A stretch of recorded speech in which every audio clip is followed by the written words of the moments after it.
We're about to dive into a text that's nearly 3,000 years old, but it tackles a question so modern you'd think it was written yesterday. Welcome to our explainer on the Book of Ecclesiastes, an ancient, profound search for purpose that, you'll see, has some seriously good advice for us today. So the entire book, and I mean the whole thing, really boils down to this one massive question. We've all been there, right? You're working hard, you're chasing your goals, and then you just stop for a second and think, what is the actual point of all this? It's a heavy question, for sure, but it's also the very start of any real search for meaning. The person asking this question is this figure known to us simply as the teacher. Now, he's traditionally thought to be King Solomon, who was unbelievably wealthy and wise. This is a guy who has literally everything you could possibly want, but he's still deeply unsatisfied. So he decides to embark on this personal quest, this grand investigation, to figure out where true, lasting meaning is hiding. The teacher kicks off his journey with this real sense of frustration. He looks out at the world, at the sun, the wind, the rivers, and all he sees are these endless, repetitive cycles. It all just goes on, and he feels like human life is just this tiny blip on a constantly spinning wheel, which makes all of our efforts feel kind of temporary and, a little bit pointless. But here's the thing. The teacher doesn't just throw up his hands and give up. Not at all. Instead, he decides to run this huge experiment on himself. He basically turns his life into a laboratory and sets out to systematically test all the things that people say will make you happy. He's going to find the answer by trying everything.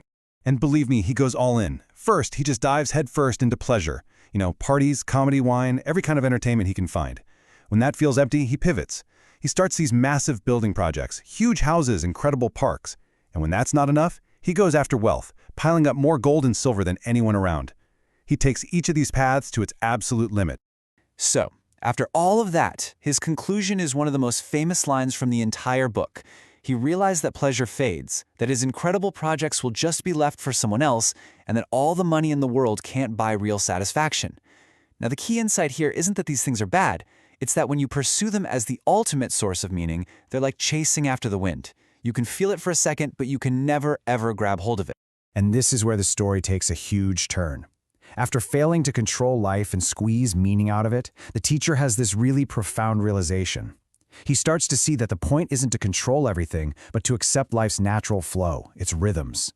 It's a complete shift away from trying to conquer life and towards something much, much wiser.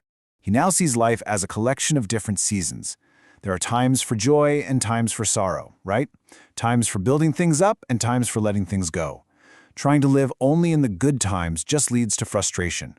Real wisdom, he figures out, is about accepting and living fully in whatever season you happen to be in without fighting against the current.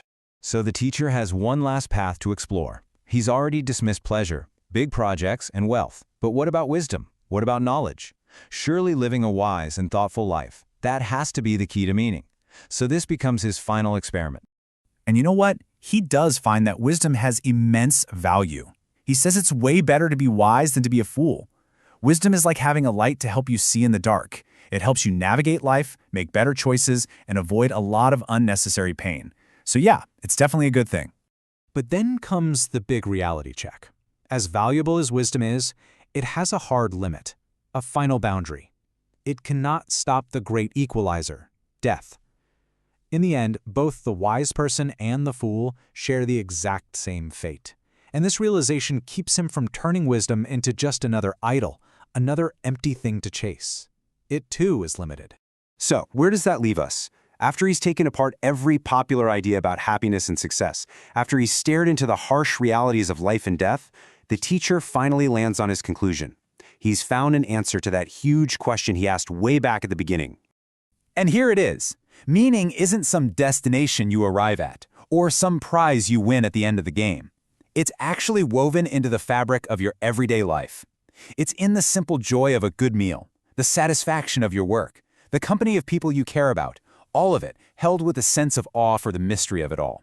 It's not about what you achieve, it's about how you live.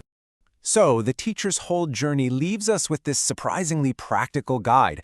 Find joy in the simple gifts of each day, your food, your work, your friends. Accept the natural ups and downs of life instead of constantly fighting them. Do what you do with purpose and integrity. And finally, keep your perspective. Remembering that life is short actually frees you up to focus on what really matters, right here, right now. And that brings the teacher's 3,000-year-old journey right to our own doorstep.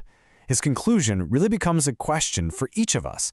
If all the big achievements and grand pursuits are ultimately temporary, what simple present moment joy or purpose can you embrace right now?